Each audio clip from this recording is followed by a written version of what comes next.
ونذيرا وداعيا إلى الله بإذنه وسراجا منيرا أما بعد أعوذ بالله من الشيطان الرجيم بسم الله الرحمن الرحيم ما آتاكم الرسول فخذوه وما نهاكم عنه فانتهوا صدق الله العلي العظيم.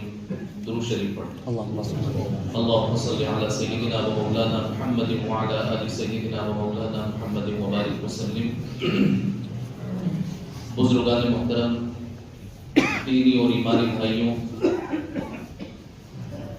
اللہ تبارک و تعالیٰ نے آج دین کی نسبت پر اپنے پاکیزہ گھر میں اور اس پاکیزہ دن میں اور اس مبارک وقت میں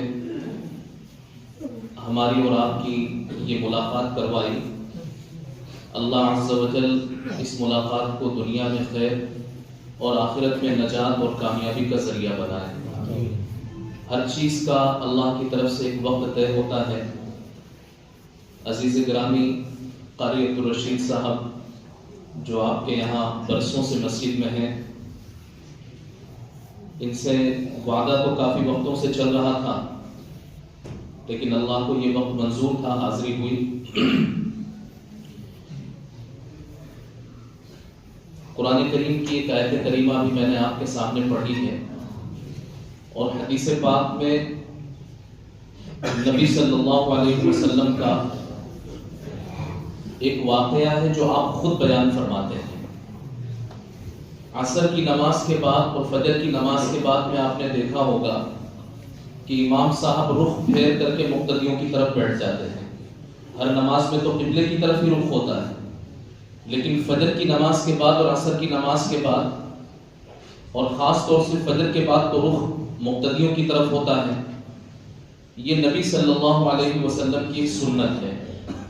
فجر کی نماز پڑھ کر آپ اپنا رخ صحابہ کی طرف، مقتدیوں کی طرف اور نمازیوں کی طرف کیا کرتے تھے، اور پھر آپ علیہ الصلوۃ والسلام کی صحابہ کے ساتھ ایک بے تکلف مجلس ہوتی تھی. اس میں بہت سے معاملات بھی طے ہوتے تھے، بہت سے معاملات حل بھی ہوتے تھے. آپ کی طرف سے سوال یہ ہوتا تھا کہ یہ رات گزری ہے، اس گزری ہوئی رات میں آپ لوگوں میں سے کسی نے کوئی خواب دیکھا ہے؟ اگر صحابہ میں سے، نمازیوں میں سے، مقتدیوں میں سے کسی نے خواب دیکھا ہوتا تو وہ خواب بیان کرتا، اور نبی علیہ الصلوۃ والسلام اس کی تعبیر اور اس کا مطلب ارشاد فرماتے تھے. کبھی آپ علیہ الصلوۃ والسلام ویسے ہی کسی سے کوئی بات دریافت کر لیا کرتے تھے، زمانے جاہلیت کی کوئی بات پوچھ لیتے تھے، اور کبھی کسی کی طرف اشارہ کر کے شعر سنانے کے لیے کہا کرتے تھے کہ تمہیں تو اشعار بہت سے یاد ہیں، کوئی شعر سناؤ. تو وہ ایک بے تکلف مجلس ہوتی تھی جس میں خواب کی تعبیر بھی دیا کرتے تھے. کسی کا کوئی معاملہ ہوتا تھا، وہ معاملہ آپ حل بھی کر دیا کرتے تھے. کسی کو کوئی مشورے کی ضرورت ہوتی تھی، وہ مشورہ بھی دیا کرتے تھے.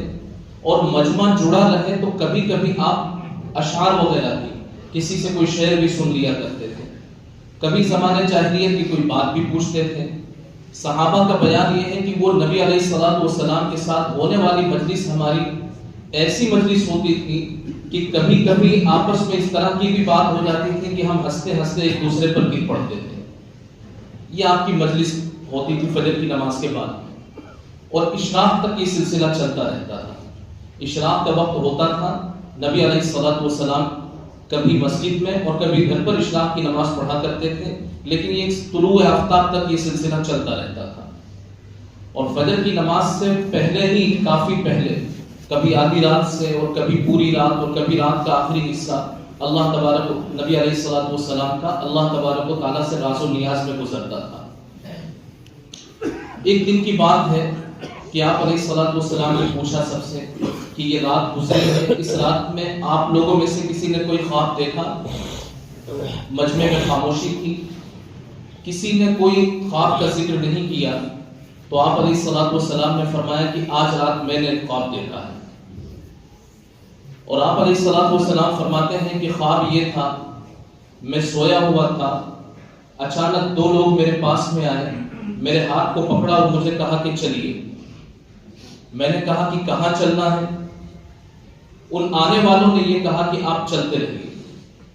نبی علیہ الصلوۃ والسلام فرماتے ہیں کہ میں ان کے ساتھ چلتا رہا تو چلتے چلتے میں نے دیکھا کہ وہ مجھے مقدس شہر کی طرف لے کر کے گئے۔ مقدس شہر کون سا؟ پرانی کتابوں میں جس کو شام کہا جاتا ہے اور آج کی زبان میں جس کو سیریا کہا جاتا ہے۔ مقدس سرزمین شام کا علاقہ، جس کو آج کی زبان میں، آج کی ہسٹری کی تاریخوں میں جس کو سیریا کہا جاتا ہے۔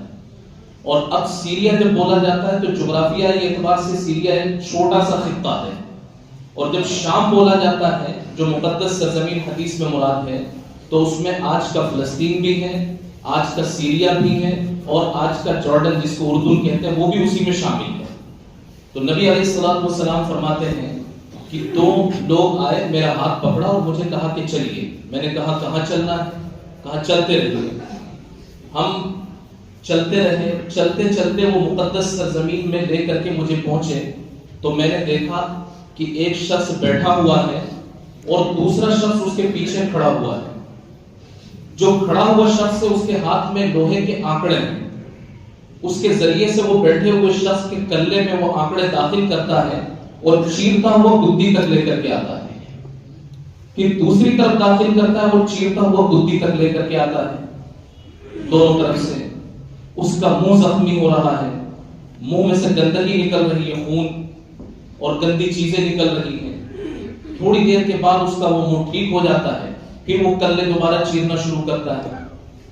میں حیرت سے پوچھ رہا ہوں کہ یہ مجھے کہاں لے کر کے آئے ہو، یہ کیا ہو رہا ہے، مجھے کچھ بتاؤ۔ ان دونوں نے کہا کہ نہیں، آپ چلتے رہیے۔ یہ نبی علیہ الصلوۃ والسلام بیان فرماتے۔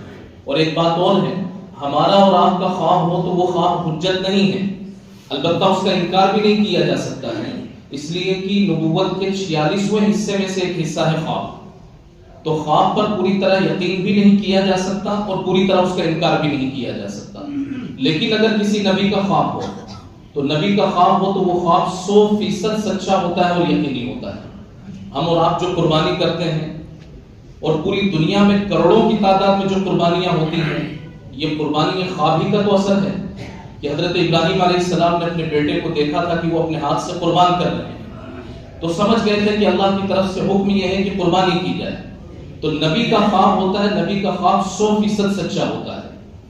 نبی علیہ الصلوۃ والسلام نے ایک منظر تو یہ دیکھا، آپ یاد رکھیے گا سب کتنے مناظر آ رہے ہیں، پھر آخر میں اس کا انجام آپ کے سامنے ذکر کیا جائے گا۔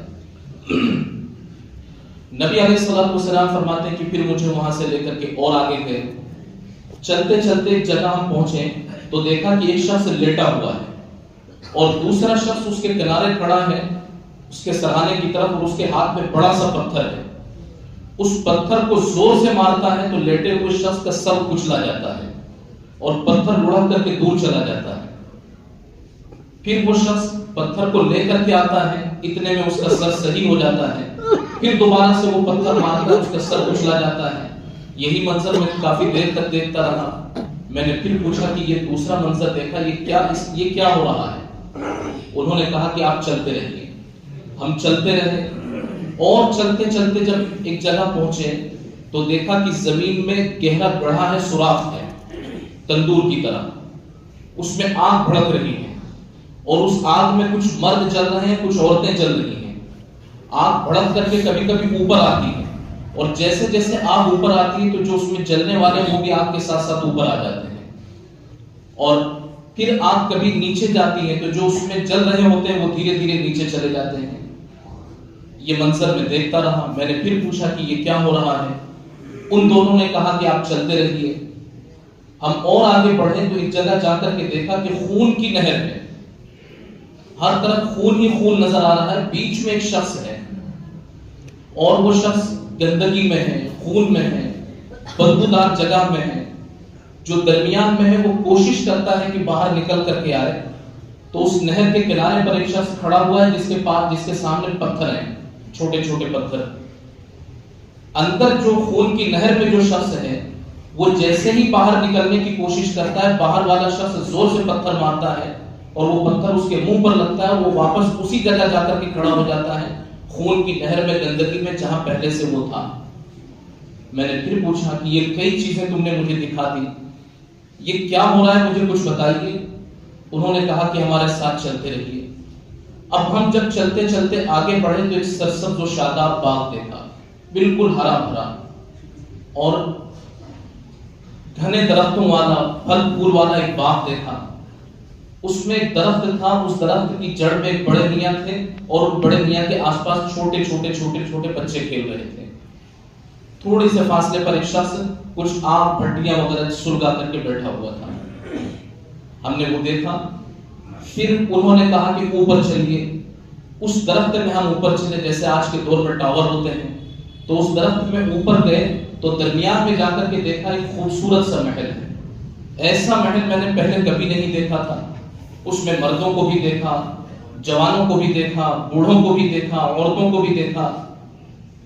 پھر انہوں نے کہا کہ اس سے اور اوپر چلیے، اور اوپر گئے تو وہ پہلے اوپر گئے تو اوپر ایک محل اور نظر آیا جو پہلے والے محل سے زیادہ خوبصورت تھا۔ رات کا حصہ یہ گزرتا جا رہا تھا۔ میں نے ان سے پوچھا کہ یہ رات آپ نے مجھے پوری رات گھمایا ہے، اب مجھے بتا دو کہ یہ کیا ہو رہا ہے۔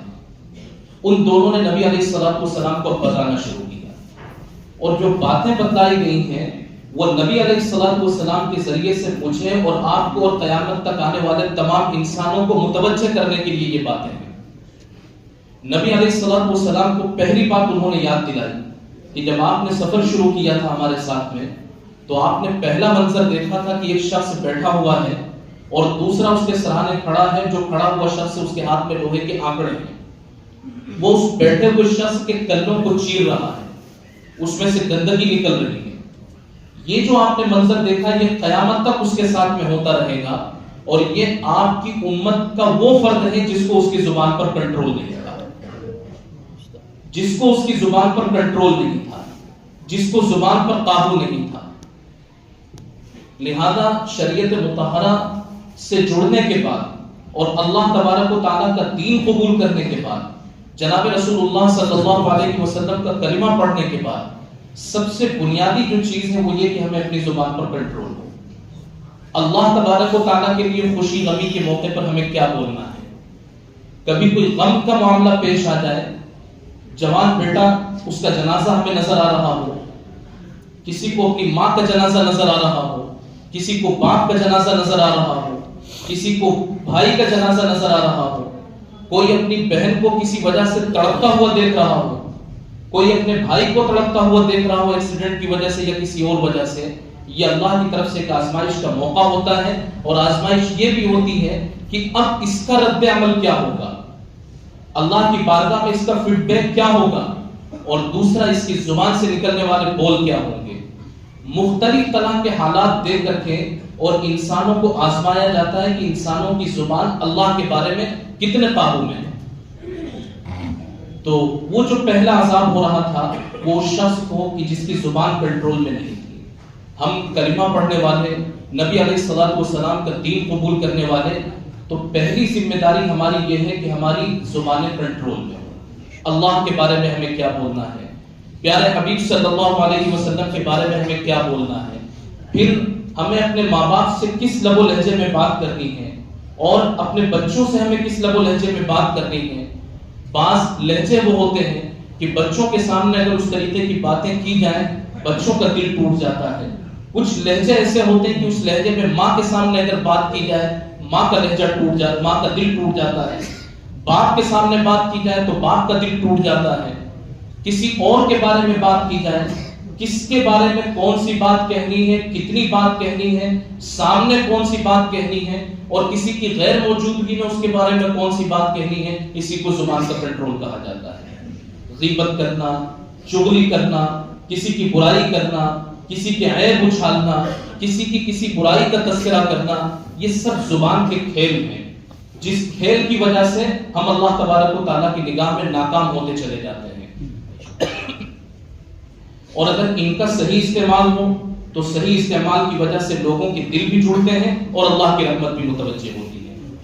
تو وہ جو پہلا شخص جس کو دیکھا گیا کہ جس کو عذاب ہو رہا تھا اور جس کے کلے چیرے جا رہے تھے، یہ وہ شخص تھا۔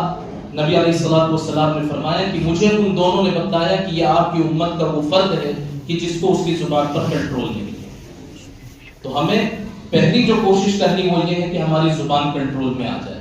گھر میں کون سی بات ہو، رشتہ داری اور خاندان میں کون سی بات ہو، اور مسجد میں ہم بیٹھے ہیں تو ہمارا انداز گفتگو کیا ہو، بازار میں ہم ہیں تو ہمارا انداز گفتگو کیا ہو، کاروبار سے اگر ہم جڑے ہوئے ہیں، ہم اللہ تبارک و تعالیٰ نے اگر کوئی حیثیت دی ہے اور ہم کاروبار کر سکتے ہیں، بزنس کر سکتے ہیں، تو جو ہماری دکان پر آ رہا ہے، جو ہم سے کاروبار کرنے کے لیے آ رہا ہے اور مل رہا ہے، وہ آیا نہیں ہے، اللہ نے اس کو بھیجا ہے۔ جب اللہ نے اس کو بھیجا ہے تو اللہ کے اس بھیجے ہوئے کے ساتھ میں ہمارا انداز گفتگو کیا ہو۔ اور اب حیرت اور افسوس یہاں تک ہے کہ مارکیٹ کا جو نظام بدلا ہے اور مارکیٹ کے جو حالات تبدیل ہوئے ہیں، کچھ تو تعصب بھی ہے اور کچھ حقیقت بھی ہے ہمارے اپنے رویوں کی وجہ سے۔ مارکیٹ میں ہمیں آسانی سے دکان دینے کے لیے لوگ تیار نہیں ہیں۔ کوئی بڑا اپارٹمنٹ تیار ہو رہا ہو تو اس میں ہمیں فلیٹ دینے کے لیے لوگ تیار نہیں ہیں۔ کوئی شو روم اگر بن رہا ہو تو اس میں کوئی چھوٹی موٹی دکان دینے کے لیے لوگ ہمیں تیار نہیں ہیں۔ تعصب بھی ہے، لیکن تعصب کے ساتھ ساتھ یہ ہے کہ جو ہمارے رویے ہیں، ان رویوں نے بھی لوگوں کو مشکوک کر دیا اور لوگوں کے ذہن کے اطمینان کو ختم کر دیا۔ ہم تو نبی صلی اللہ علیہ وسلم کے دین کو قبول کرنے والے، تو ہماری زبان تو ایسی ہونی چاہیے کہ جو ہمارے پاس آئے وہ ایک گفتگو میں ہمارا ہو کر کے چلا جائے۔ سودا بکے یا نہ بکے، سامان ہمارا جائے یا نہ جائے، ہمیں تو یہ سوچ کر کے مارکیٹ میں بیٹھنا ہے کہ میں بیٹھا نہیں ہوں، مجھے اللہ نے بٹھایا ہے اور اس جگہ بیٹھا ہوں تو یہ دوسرے نمبر پر میرا کام ہوگا کہ میرا سودا بکے گا یا نہیں بکے گا، لیکن پہلے نمبر پر میرا کام یہ ہوگا کہ میری زبان سے، میرے کردار سے پیارے آقا صلی اللہ علیہ وسلم کے اخلاق نظر آئیں گے۔ سودا بکنا یا نہ بکنا، کام چلنا یا نہ چلنا، یہ قسمت کی بات ہے۔ اور اللہ جب جانوروں کو بھوکا نہیں سلاتا تو اللہ مجھے اور میرے بچوں کو بھی بھوکا نہیں سلائے گا، رزق ضرور ملے گا۔ تو رزق ملنا یا نہ ملنا یہ دوسرے نمبر کی بات ہے، لیکن پہلے نمبر پہ یہ کہ میرے اللہ نے مجھے یہاں بٹھایا، جو جس جگہ ہے، جو جس جگہ ہو، ہر جگہ ہم یہ سوچ کر کے بیٹھے کہ مجھے اللہ نے اپنا نمائندہ بنا کر کے بٹھایا ہے اور نبی علیہ الصلوۃ والسلام کے اخلاق کا مجھے یہاں سے مظاہرہ کرنا ہے اور لوگوں کو بتانا ہے کہ نبی کو ماننے والے کیسے ہوتے ہیں، مسلمان ان کا کردار کیسا ہوتا ہے، ان کی زبان کے بول کیسے ہوتے ہیں، ان کے رویوں میں کتنی نرمی ہوتی ہے۔ اللہ نے مجھے اس کے لیے بٹھایا ہے۔ ہم جہاں کہیں اسلام کے نمائندے بن کر کے بیٹھے اور نبی علیہ الصلوۃ والسلام کے اخلاق کے نمائندے بن کر کے بیٹھے، انشاءاللہ العزیز حالات ایسے تبدیل ہوں گے کہ لوگ تو کیا ان کے دل کھینچتے ہوئے ہماری طرف آئیں گے۔ آخر کوئی تو بات تھی کہ ہزاروں سال سے جو ایک ذہن بنا ہوا تھا اور وہ نسل در نسل ایک فکر چلی آ رہی تھی، صرف 23 سال میں، 100 سال میں، 2 سال میں ذہن نہیں بدلتے ہیں، اور صرف 23 سال میں نبی علیہ الصلوۃ والسلام نے پورے سماج کو اور ان کے دل کو، ان کے ڈھانچے کو، سب چیز کو تبدیل کر دیا تھا۔ کوئی تو بات تھی، ہم انہی کے نام لیوا ہیں۔ ہم اسکول میں ہوں، کالج میں ہوں، کاروبار میں ہوں، کسی سوسائٹی میں ہوں، جس سوسائٹی میں جس جگہ بھی ہم ہیں، بس یہ سوچ کر کے ہمیں رہنا ہے اور اپنے گھر کی مستورات کو، بچوں کو، بچیوں کو، سب کو اسی طرف متوجہ کرتے رہیں اور ایسی تربیت ان کو دیتے رہیں کہ ہم جو کچھ بھی ہیں، پہلے نمبر پر ہم اسلام کے نمائندے ہیں اور نبی علیہ الصلوۃ والسلام کے اخلاق کے نمائندے ہیں۔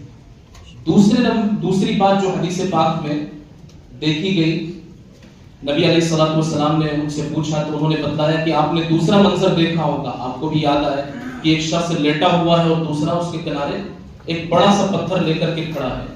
تو انہوں نے بتایا کہ یہ آپ کی امت کا وہ شخص تھا کہ جس کو اللہ تبارک و تعالیٰ نے قرآن کریم دیا، اور یہ دن اور رات اس قرآن کریم سے غافل رہا، اس غفلت کی وجہ سے اس کا یہ نتیجہ ہو رہا ہے کہ آج اس کے سر کو کچلا جا رہا ہے۔ تو اللہ تبارک و تعالیٰ نے ہم اور آپ کو قرآن کریم دیا، جس کو جتنا قرآن کریم دیا ہو اتنا قرآن کریم، اس میں سے کچھ نہ کچھ حصہ دن اور رات میں کھول کر کے اچھی طریقے سے اس کی تلاوت محبت اور شوق کے ساتھ میں کرنا چاہیے۔ اور جو قرآن کریم پڑھ چکے ہیں، بہت خوش قسمتی کی بات ہے، اور اگر کوئی ایسے ہیں کہ قرآن کریم نہیں پڑھ پائے تو مایوس ہونے کی بات نہیں، اپنے شوق سے اور دلچسپی کے ساتھ میں عمر کے جس مرحلے میں بھی ہو قرآن کریم پڑھیں۔ انسان کوشش کرتا ہے تو کوشش کرنے پر اللہ تبارک و تعالیٰ کیا نہیں نوازتے، چھوٹے چھوٹے سے بچے کہ جن کے ماں باپ ان پر یقین نہیں کرتے لیکن اللہ ان پر یقین کر لیتے ہیں۔ 8 سال کا بچہ، 9 سال کا بچہ، ماں اس کو چابی دیتے ہوئے گھبراتی ہے کہ چابی گھر کی اس کو دیں، تجوری کی چابی اس کو دیں، گھر کے فلنٹ راز کی چابی اس کو دیں، تو کہیں ایسا نہ ہو کہ بچہ ہے کچھ، تو ماں باپ نے بھروسہ نہیں کیا، اللہ نے بھروسہ کر لیا کہ اپنا پورا قرآن اس کے سینے میں دے دیا. آپ نے بھی حالات سنے ہوں گے، بہت سے ایسے معصوم بچوں کو دیکھا بھی ہوگا کہ 8 سال کی عمر ہے، 9 سال کی عمر ہے، 10 سال کی عمر ہے، پورا قرآن کریم حفظ کر لیا ہے. اللہ نواز دیتے ہیں. صحابہ کو دیکھیں کہ کوئی 40 سال کا ہے، کوئی 60 سال کا ہے، کوئی 80 سال کا ہے، اور نبی علیہ الصلوۃ والسلام کے پاس آتے ہیں، ایمان قبول کرتے ہیں، پڑھنے کے لیے بیٹھ جاتے ہیں، قرآن کریم پڑھ کر کے صاحب قرآن ہو جاتے ہیں. تو قرآن کریم یہ اللہ کی طرف سے ایک رسی ہے. حدیث پاک میں وہ حبل اللہ المتین، یہ اللہ کی مضبوط رسی ہے جس کا ایک سرا اللہ کے ہاتھ میں ہوتا ہے اور دوسرا سرا قرآن پڑھنے والے کے ہاتھ میں ہوتا ہے. تو جو قرآن کریم پڑھتے ہیں، قرآن کریم پڑھنے کے ذریعے سے اللہ سے ڈائریکٹ جڑ جاتے ہیں. تو قرآن کریم ہم میں سے جو بھی پڑھے ہوئے ہوں تو تھوڑا وقت نکال کر کے دن اور رات میں سے، چاہے دن میں ہو یا رات میں ہو، 1 رکوع ہو، 2 رکوع ہو، پاؤں سپارہ ہو، آدھا پارہ ہو، کھول کر کے اس کو اچھے سے محبت کے ساتھ اور شوق کے ساتھ میں پڑھیں کہ جس نے مجھے بنایا ہے اسی نے یہ پیغام بھیجا ہے اور مجھے شوق سے یہ کلام پڑھنا ہے اور اس پڑھنے کے ذریعے سے مجھے اس سے جڑنا ہے. اس کو پڑھیں. قرآن کریم کو دیکھ کر کے پڑھنے کے ذریعے سے دماغی سکون بھی حاصل ہوتا ہے اور دلوں کی راحت بھی نصیب ہوتی ہے، وقت میں برکتیں بھی آتی ہیں، اور جو روزی ہم کما رہے ہیں اس روزی میں بے انتہا برکتیں ہو جاتی ہیں. تیسرے نمبر پر ایک منظر یہ دیکھا گیا تھا. نبی علیہ الصلوۃ والسلام چل رہے ہیں، چلتے چلتے آپ نے دیکھا کہ زمین کی تہ میں ایک بڑا سا سوراخ ہے، گڑھا ہے، اس میں آگ جل رہی ہے. آگ کبھی کبھی اوپر آتی ہے اور جب آگ اوپر آتی ہے تو جو لوگ اندر جل رہے ہیں، مرد اور عورت، وہ بھی اوپر آتے ہیں. یاد آ رہا ہوگا آپ کو شاید. تو ان دونوں حضرات نے بتایا کہ یہ آپ کی امت کے وہ لوگ ہیں جو زنا میں مبتلا ہیں. جو زنا میں مبتلا ہوتے ہیں تو ان لوگوں قیامت تک ان کا یہ حشر ہوتا رہے گا کہ ان کو اسی طریقے سے آگ میں جھلسایا جاتا رہے گا. پھر حساب و کتاب کے بعد جو مرحلہ ہوگا وہ الگ ہے. یہ سزا وہ ہے جو قیامت سے پہلے کی ہے. تو ہمیں اپنے نسب کی بھی حفاظت کرنی ہے اور اپنی عزت کی بھی حفاظت کرنی ہے اور اپنے ذریعے سے دوسرے کسی کا نسب اور دوسرے کسی کا انتساب خطرے میں نہ آئے، کسی کی عزت خطرے میں نہ آئے. اس کی خود ہمیں بھی فکر کرنی ہے اور اپنے جوانوں کی، اپنی سوسائٹی کی، اپنے بچوں کی، بچیوں کی، سب کی ہمیں فکر کرنی ہے. ابھی یہ جو تاریخیں چل رہی ہیں، یہ 1 سال ختم ہو رہا ہے، دوسرا سال شروع ہو رہا ہے. اس موقع پر نہ جانے اخلاقیات کی کتنی دھجیاں اڑائی جاتی ہیں اور شہروں میں، گوشوں گوشوں میں، کونوں کونوں میں اور ہوٹلوں میں اور نہ جانے کہاں اس طرح کے کتنے گناہ ہوتے ہیں. اللہ تبارک و تعالیٰ سے پناہ بھی مانگنی چاہیے، اپنی بھی حفاظت اور اپنی سوسائٹی کی اور اپنے سماج کی، اپنے گھرانے کی، خاندان کی، سب کی حفاظت کی کوشش میں لگے رہنا چاہیے کہ یہ گناہ نہ ہونے پائے. اس گناہ کے وجوہات میں ایک بڑی وجہ نکاح کو اور شادی کو مشکل بنانا ہے. جب نکاح اور شادی کا معاملہ مشکل ہو جاتا ہے تو پھر اس طرح کی چیزیں، یعنی گناہ آسان ہو جاتا ہے. سنت آسان ہے، گناہ مشکل ہے، لیکن ہم نے سنت کو مشکل بنا دیا تو گناہ کو لوگوں نے آسان سمجھنا شروع کر دیا. تو نکاح مناسب عمر ہو جائے اپنے بچوں کی اور بچیوں کی، ان کی شادی کی جائے، کم خرچ کے ساتھ میں شادی کی جائے، اور شادیوں میں جو ہونے والا خرچہ ہے ان خرچوں کو بچا کر کے ہم اپنی سوسائٹی کو جو ڈیولپ کر سکتے ہوں، اپنی سوسائٹی کو مضبوط کرنے کی کوشش کریں. کتنے بچے ایسے ہیں، کتنے جوان ایسے ہیں کہ جب تنہائیوں میں ان سے ملاقاتیں ہوتی ہیں وہ بتلاتے ہیں کہ سپنے تو بہت تھے، 12ویں تک پہنچا ہوں اور ایک ارادہ یہ بھی تھا کہ مجھے یہ کورس بھی کرنا ہے، یہ کورس بھی کرنا ہے، یہ کورس بھی کرنا ہے، لیکن اب گھر کی حالت جواب دے رہی ہے، میں نہیں کر پاؤں گا، کچھ نہ کچھ مجھے جاب کرنی پڑے گی. اگر ہم اپنی شادیوں کا پیسہ بچا کر کے اور اس طرح ہماری قوم کے جو لوگ آگے بڑھنا چاہتے ہیں ہم ان کا ہاتھ سنبھالیں اور ان کو آگے بڑھائیں تو ان کے آگے بڑھنے کے ساتھ ساتھ ہماری قوم بھی اور سوسائٹی بھی آگے بڑھے گی. لیکن چند گھنٹوں کی واہواہی اور چند گھنٹوں کی خوشیوں کے لیے اور چند لوگوں کے چہروں کی مسکراہٹ کے لیے نہ جانے کتنے لوگوں کا کیریئر ہمارے ہاتھوں سے ہی خراب ہو رہا ہے. یہ ہماری قوم ہے، مل جل کر کے ہمیں اپنی قوم کو مضبوط کرنا اور پیروں پر کھڑا کرنا ہے. تو شادی بیاہ کے کو ہم آسان بنا دیں تو زنا مشکل ہو جائے گا، اور زنا مشکل ہو جائے گا تو یہ جو نحوست آ رہی ہے نحوست کم سے کم ہو جائے گی. ایک اور منظر نبی علیہ الصلوۃ والسلام کو دکھایا گیا کہ ایک شخص ہے جو خون کی نہر میں درمیان میں کھڑا ہوا ہے اور دوسرا شخص کنارے پر ہے. اس کے ہاتھ میں پتھر ہے، جب وہ نکلنا چاہتا ہے تو پتھر مارتا ہے، اس کو وہیں پہنچاتا ہے. یہ بھی ذکر کیا گیا تھا آپ سے. نبی علیہ الصلوۃ والسلام کو اس کے بارے میں بتلایا گیا. اب یہ اور زیادہ دھیان سے سننے کی چیز ہے کہ یہ آپ کی امت کا وہ فرد ہے جو سود بیاج میں لگا ہوا تھا، جس کی آمدنی درست نہیں تھی. یہ وہ شخص ہے کہ جس نے دنیا میں کچھ دن کے مزے تو اڑا لیے اور اب انجام یہ ہے کہ اس کو گندگی میں، خون میں، گندگی میں، بدبو میں اسی طرح رہنا ہے اور اسی طرح یہ چلتا رہے گا. تو سود بیاج کی رقم اور کسی کی مجبوری سے فائدہ اٹھا کر کے حاصل کی جانے والی رقم، تھوڑی دیر کے لیے تو ہمیں ایسا لگتا ہے کہ جیسے انکم ہو گئی اور سیونگ بھی ہو گئی، لیکن وہ ایسا ہی ہے، ایسا ہی صحت مند شخص ہے جس کو شہد کی مکھیوں نے نوچ نوچ کر کے جس کو صحت مند بنا دیا.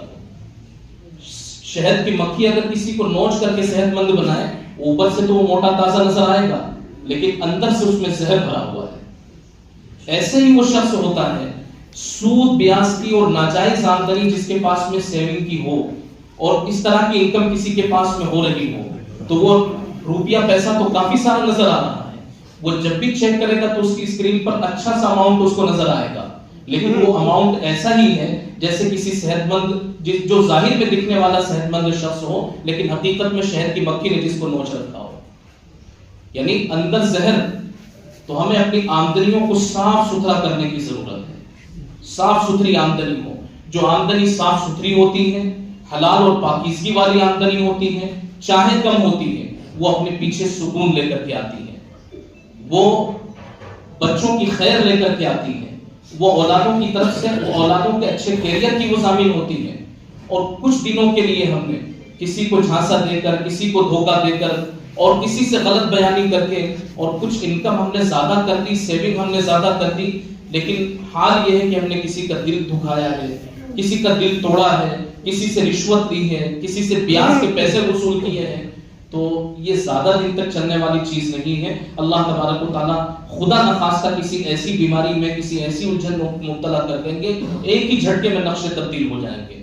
نقشے سجانے والے بھی وہی ہوتے ہیں اور اجاڑنے والے بھی وہی ہوتے ہیں. اسی سے اللہ کی قدرت سمجھ میں آتی ہے. ورنہ سب کچھ ایک سلسلے سے چلتا رہے روایتی انداز میں تو ہمیں پتہ نہیں چلے گا. پھر تو یہی رہے گا کہ ہمارے ہی نظام سے سب کچھ چل رہا ہے، ہمارے سسٹم سے سب کچھ چل رہا ہے. چلانے والا وہ نقشے دم سے بناتا ہے. وہ چمچماتی ہوئی کار بھی نظر آتی ہے، کوٹھیاں اتنی اونچی نظر آتی ہیں کہ لوگ اگر سر اٹھائیں تو ان کی گردن کی ہڈیاں وہ تھوڑی دیر کے لیے ان میں درد شروع ہو جائے، لیکن اچانک ایسا ہوتا ہے کہ وہ کوٹھیاں زمین پر آ جاتی ہیں.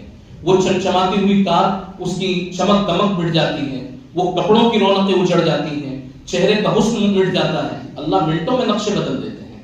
جب اللہ کے حکم سے سرتابی ہوتی ہے تو پھر اللہ تبارک و تعالیٰ کو ناراضگی ہوتی ہے.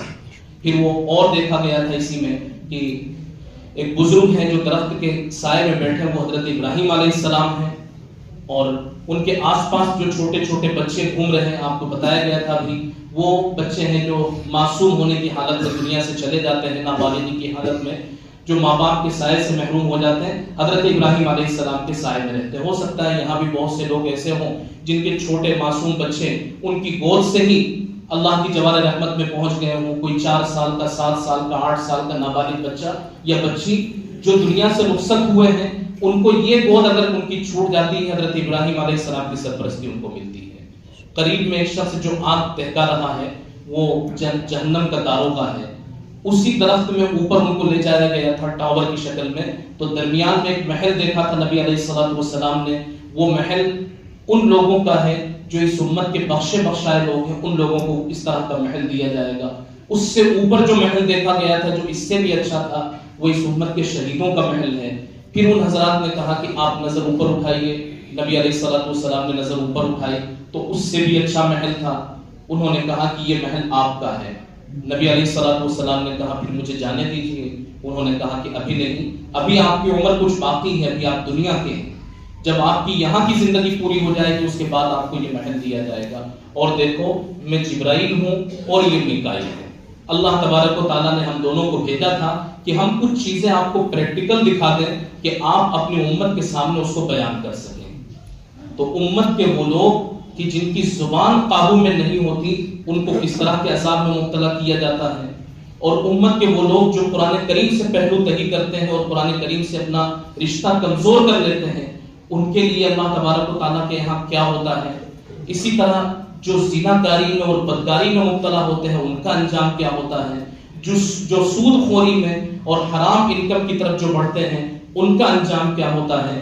یہ معاشرے میں عام طور پر اس طرح کی چیزیں پھیلی ہوئی ہیں، تو اسی لیے ہم نے یہ عنوان اختیار کیا کہ مختلف چیزوں پر روشنی پڑ جائے اور مختلف طرح کی باتیں آپ کے سامنے آ جائیں. اللہ تبارک و تعالیٰ کہنے سننے سے زیادہ عمل کی توفیق نصیب فرمائے. ہمارے لیے بھی دعا فرمائیے، ہمارے ادارے کے لیے، دارالعلوم کوکرنٹ کے لیے بھی دعا فرماتے رہیں. ہم بھی آپ کے لیے دعا گو ہیں. اللہ تبارک و تعالیٰ سب کو صحت و سلامتی کے ساتھ رکھیں. وآخر دعوانا Thanks for watching. Don't forget to like, comment, share and subscribe to Al Wahid channel.